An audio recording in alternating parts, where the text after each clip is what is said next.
hello my people guys, uyu munsi tugiye kurebera hamwe uburyo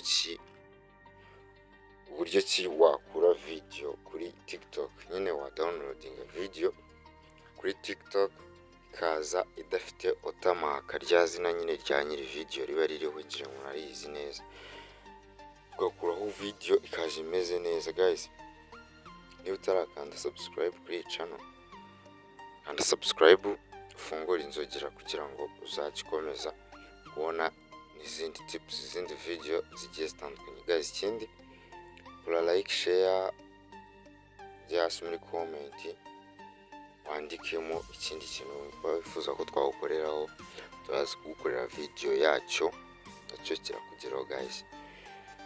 Guys, nta kindi rero bisaba, urasabwa kuba ufitemo muri phone yawe TikTok app niyo ngiyo nkanje wongera murayibona. Bagusaba kuba ufitemo TikTok app. Umuntu utayifite urajya muri Play Store wanze download. Guys, reka turebe muri file ngo Watermark ni iki. Twinjire muri video turebe ngo Watermark tugiye gukuraho ubundi ibimeze gute ni iyihe. Guys, scrollinze reka dushaka ka video turebe Watermark ngo ni iyihe, katukina kangaka. Okay guys, urabona aka video ka TikTok kari kuri TikTok. Urabona ngira ngo niba uri kubona neza, urabona ako kaboro ntunzeho agatoki, urakubona ngira ngo neza. TikTok handitseho izina rya nyiri video. Guys, rero nta kindi icyo ugiye kwerekana uburyo kari akaboro wagakuraho, uburyo video ushobora kuba wanongera ukaeditinga nawe ubwo waba unayishaka ukagira gute ukaya-uploadinga. Guys, nta kindi kintu rero urakora, uraza ushakemo hano nyine mu ma application. Nakubwiye ngo niba udafitemo application ya TikTok downloading, uraza wemeze muri application TikTok, isindi TikTok downloading TikTok Lite, downloading TikTok gusa. Urinjira muri TikTok yawe, urabona ko tuyungukiye hano, tuyungukiye kuri iyi page. Turategerezaho gatoya network ziba ziri kugenda gakeya. Okay, ino video yenda twe ntabwo twayikunze, reka scrolling turebe indi nyine twakunze ushaka kugira kudownloadinga ishimishije. N'iyi ngiyi ntabwo n'iyi ngiyi twayikunze, reka turebe indi. Okay, wenda n'urugero dushaka gukuraho ino video, urakanda kuri ako kantu ndi kukwereka, ukanda kuri ako kantu ndi kukwereka. Nze gato sorry.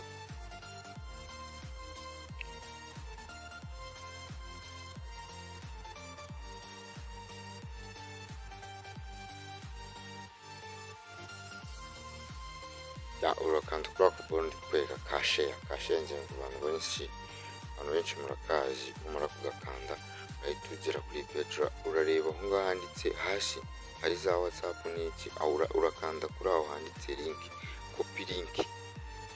Urakanda aho handitse copy link, aho nkojeje aga flash ngira ngo uri kubona neza, urahakanda.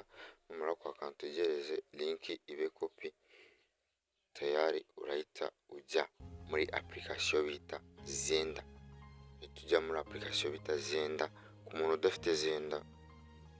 muntu udafite Xender muri phone ye, uraza hano muri Play Store, ugende muri search, wandikemo ijambo Xender, wandikamo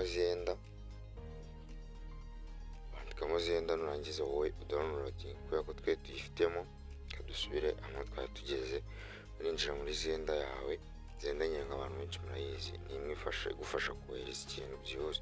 Noneho nugera kuri iyi page, urahita ukanda nyine, ukanda hariya kuri shosho hano, urahita ukanda paste, kuko wakopiye link, urahita ukanda paste uyipastingemo.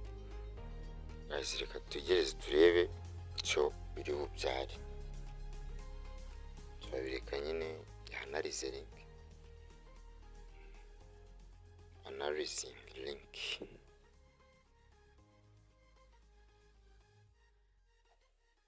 Tegerezeho gatoya kabisa. Guys, niba utarakanda subscribe kuri iyi channel, kanda subscribe, like, share, comment, twikomereze tujye tubona video nyinshi cyane zigiye zitandukanye. Okay, urabona ko ya video yacu yamaze kugeramo, tujye muri file noneho turebe ukuntu byifashe. Se iriho rya zina rya wa muntu cyangwa ryavuyeho?